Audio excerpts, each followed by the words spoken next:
X-Men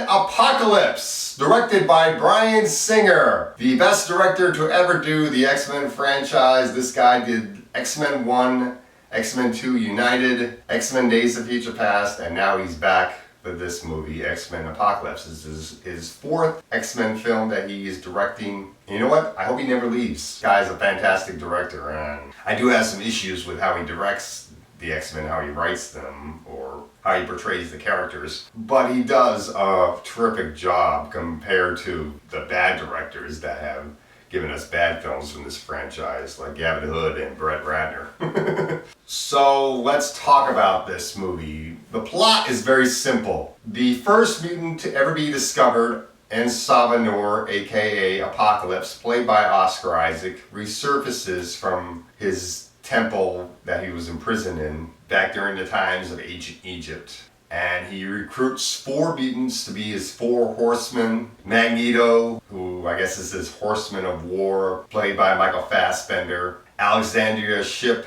as a young Storm, is one of his horsemen. Then you have Angel, played by Ben Hardy, who I guess is his horseman of death. At least that's what he was in the comics. Apocalypse recruited him. Then you have Psylocke, played by Olivia Munn. I don't know what horseman she's supposed to be, but the 4 horsemen are supposed to represent pestilence, famine, death, and war. So Magneto, he has the power to control metal, and he can control missiles. That would mean he's the horseman of war. Angel's been called the horseman of death in the comics. So you can think of what you will of what Storm and Psylocke are as far as horsemen are concerned. I think this movie is actually pretty good. I don't understand the score on Rotten Tomatoes. This movie is not that bad. The score on Rotten Tomatoes is 47%, which is actually lower than X-Men Last Stand. X-Men Last Stand got 58%. This movie's not worse than X-Men Last Stand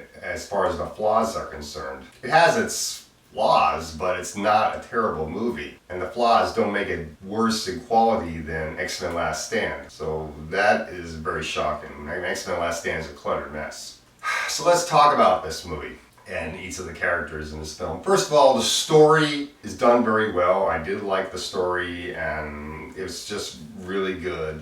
All the characters are played through pretty well with some exceptions, particularly Jubilee. Anybody who are Jubilee fans going to see this movie hoping to see Jubilee doing something pretty awesome, hate to disappoint you, but she does nothing in this film. Which I don't really mind too much, because I don't really like the character that much, but I do think the character can be likable if done correctly. Even though she's a terrible character in the animated series, if she's written well and she has a likable personality, I think she can be done right and become a likable character. Unfortunately, she doesn't do anything in this movie, so that's very disappointing. Let's get through the other characters here. James McAvoy is awesome as Charles Xavier, of course, fantastic. I really like how they develop him going bald in this movie. That's great. Michael Fassbender, fantastic as Magneto again, of course. So let's just get those 2 out of the way. Moira McTaggart returns, played by Rose Byrne. She's great in this movie,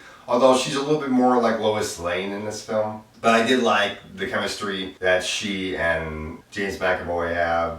They're great together. Jennifer Lawrence returns as Mystique. She's pretty good in this movie, not as good as she was in Days of Future Past. However, I think it's time to bring back the original actress that played Mystique. Rebecca Stamos, I believe her name was. She was a much better Mystique, and I think it's time to bring her back and get her to bring back the character that I really like seeing when she plays the character. I've been missing her, and I would really like to see her come back.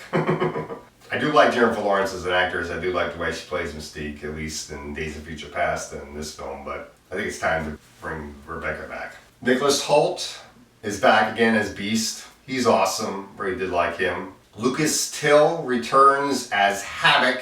Alex Summers, Scott Summers' brother, Cyclops' brother. He's great in this movie for what little screen time he has. I wish he had a bit more screen time. I was expecting him to have a bit more screen time. He doesn't have as much screen time as I thought he was going to have. Which I'll get into with a spoiler review.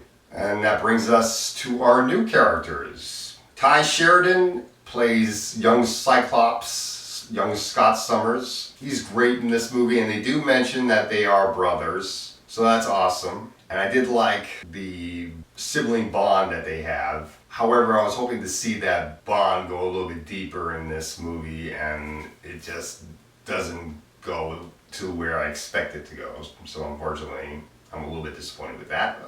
But I don't hate the movie because of that. Sophie Turner, fantastic as Jean Grey. She was awesome. However, the romantic chemistry that's supposed to be between Jean Grey and Scott Summers is not in this movie. There's a connection, I'll give you that. But they really need to do a little bit better to get some chemistry between these two. I don't fault the actors, I fault the director, Bryan Singer, mostly for that. Really. So maybe in the next movie they'll get a little chemistry between them.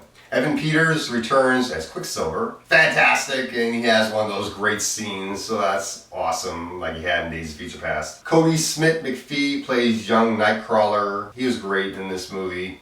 Back to Quicksilver. They do mention Quicksilver is Magneto's son, so that's good, and I do like that. Ben Hardy plays Angel Warren Worthington III, the Angel that I like. I thought he was very good in this movie. It was great to see him with the metal wings. That's awesome. And the way he uses them when he fights as one of Apocalypse's horsemen. So that's awesome. And then you have Olivia Munn as Psylocke. Very good as Psylocke.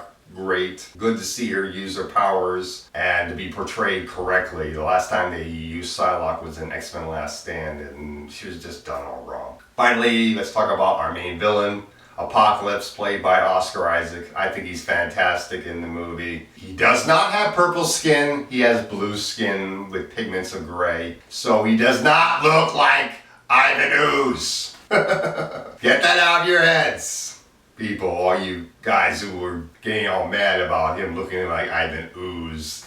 Those pictures were of Oscar Isaac under a different light, so that's why he looked that way in those pictures. If you've seen the trailers and if you've seen the actual film, he doesn't look like. And I don't know why a couple critics online actually say he looked like Ivan Ooze. He doesn't look like Ivan Ooze. He has blue skin, not purple skin.